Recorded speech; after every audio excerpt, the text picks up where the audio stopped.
Selamat datang di Novel Story, channel yang menceritakan novel berjudul Aku Bukan Menantu Sampah. Jangan lupa subscribe dan like.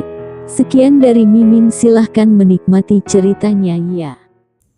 Aku Bukan Menantu Sampah, bab 423 menaruh obat dalam minuman. Selvi berkata sambil tersenyum, Rocky juga dapat dianggap sebagai kerabat keluarga Linku. Bagaimana aku bisa melukai orang sendiri? Itu karena dia mempermalukan keluarga Linku di kota sahaja, jadi aku dibuat sangat marah olehnya hingga mengambil tindakan gegabah. Selvi tersenyum lagi dan memberikan ceknya. Jenny sudah menyingkirkan banyak kewaspadaannya. Dia mengulurkan tangan dan mengambil cek itu. Dia berdiri dan berkata sambil tersenyum canggung, "Sampah itu." "Oh tidak, Rocky, memang begitu. Jangankan mempermalukan keluarga Linmu, bahkan martabat keluargaku pun hilang karena dia." Selvi tersenyum dan berkata, "Bibi, ayo mengobrol dalam mobil. Kebetulan aku punya banyak ginseng bernilai miliaran di tempatku. Anda bisa menggunakannya untuk menambah stamina tubuh."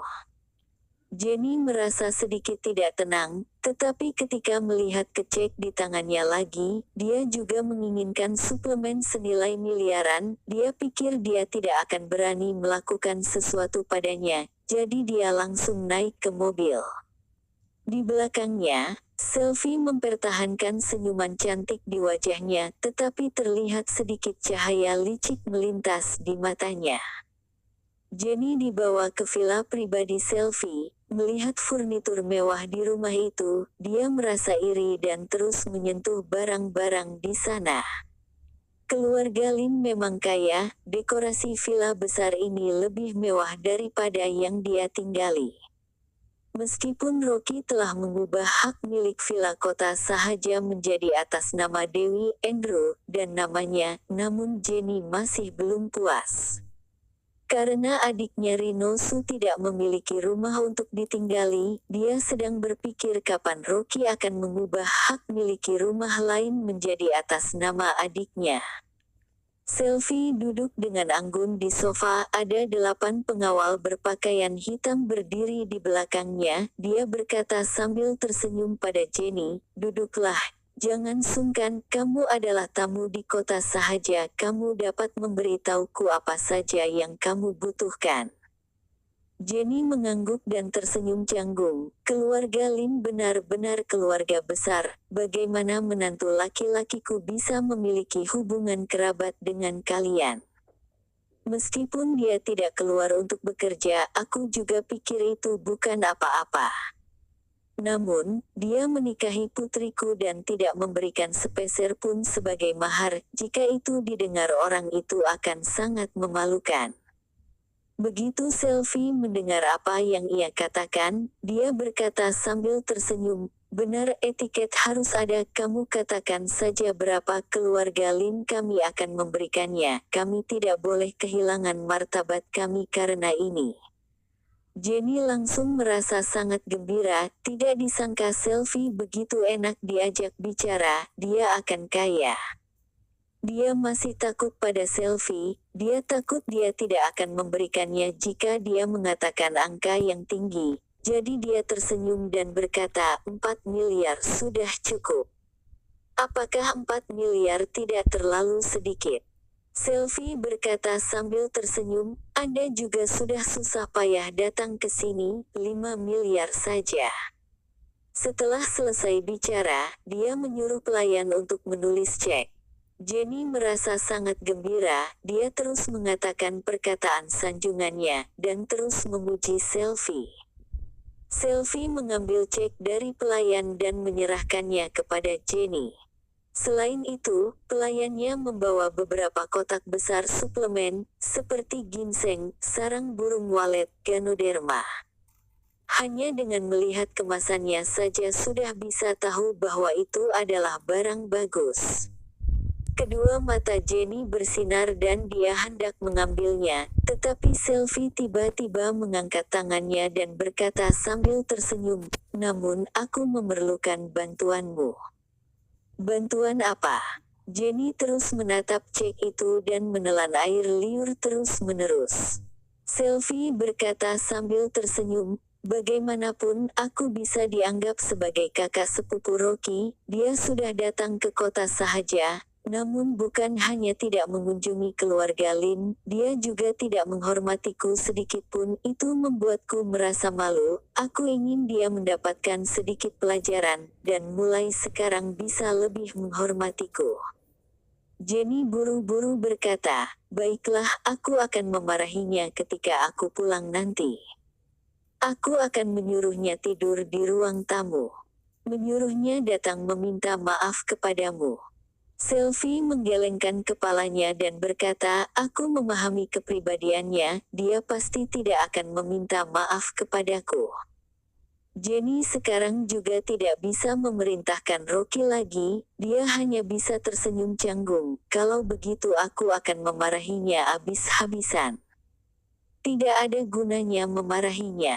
Selfie tersenyum, dia mengambil kantong kertas kecil dari tangan pelayan, dan meletakkannya di atas meja teh marmer. Ini obat diare, sedikit saja bisa membuat orang diare dan terus ke toilet selama beberapa hari. Obat penawarnya ada di tanganku. Jika Rocky tidak datang meminta maaf kepadaku, kamu beri dia minum ini, suruh dia datang meminta maaf kepadaku, dan aku akan memberinya penawarnya. Jenny menatap kantong kertas kecil itu dan meragu sejenak. Tidak peduli seberapa bodohnya dia juga tahu bahwa obat tidak dapat sembarangan diminum. Bagaimana jika yang diberikan Selfie itu adalah racun? Seolah-olah memahami pikirannya, Selfie menuangkan sedikit bubuk obat dari kantong kertas itu ke dalam cangkir, lalu meminum air di cangkir di depannya, dan tersenyum. Jangan khawatir, keluarga Lin melarang sanak saudara saling membunuh. Aku hanya ingin dia mendapatkan sedikit pelajaran. Aku tidak akan membunuhnya. Jenny masih tidak berani, dan hanya tersenyum.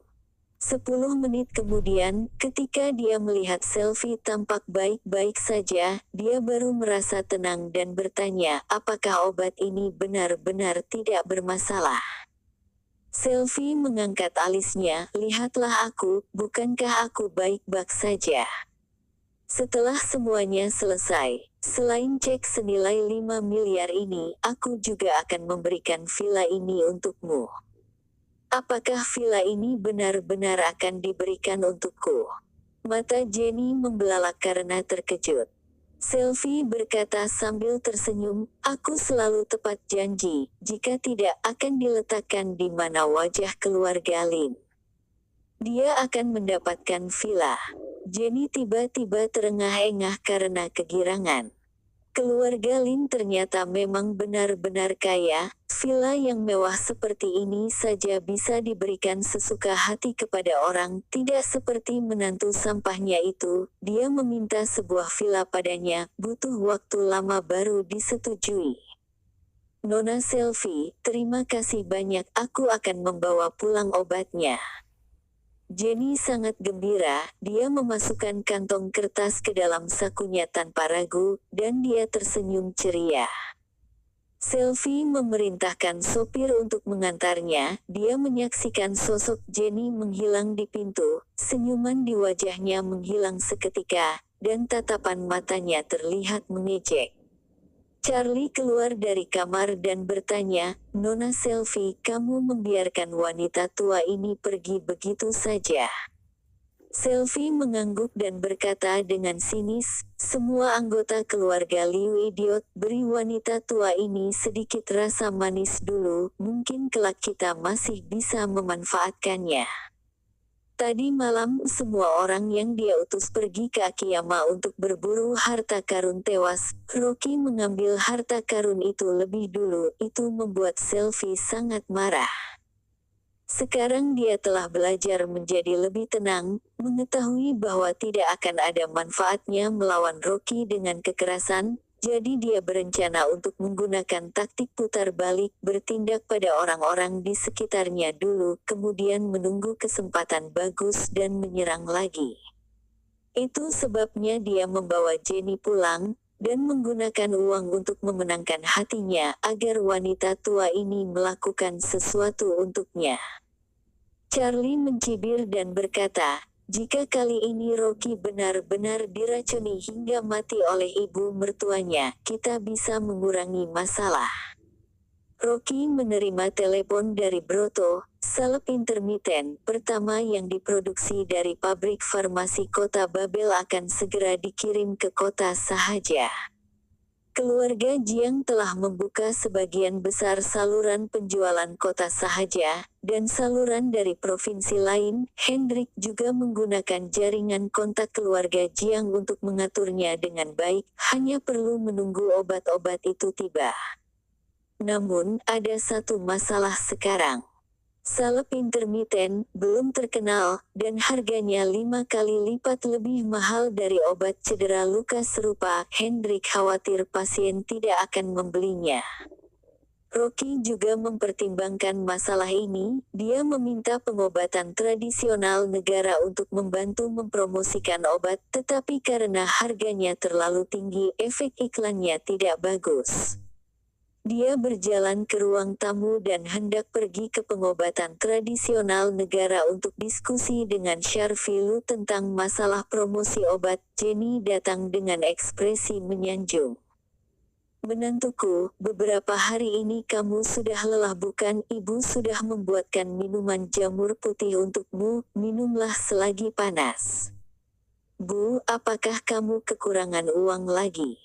Rocky menatap Jenny dengan waspada. Setiap kali ibu mertuanya ini menunjukkan keramahan padanya, pasti ada masalah.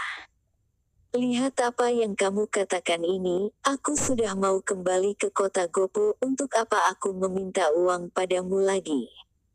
Jenny berkata sambil berpura-pura tersenyum, cepat minum, jangan sampai sudah dingin. Ini benar-benar merupakan hal yang aneh. Rocky mengambil mangkuk itu dengan ragu dan membuka mulutnya untuk meminumnya. Mata Jenny menyipit, telapak tangannya berkeringat karena gugup. Dia sudah menaruh obat pada minuman jamur putih itu. Selama Rocky meminumnya, dia bisa mendapatkan uang dan villa besar. Terima kasih telah menonton, jangan lupa like, komen dan subscribe ya teman-teman agar saya semangat melanjutkan novel ini. Jika ada yang kurang baik silahkan komen di bawah agar saya memperbaikinya. Sekian dan terima kasih ya.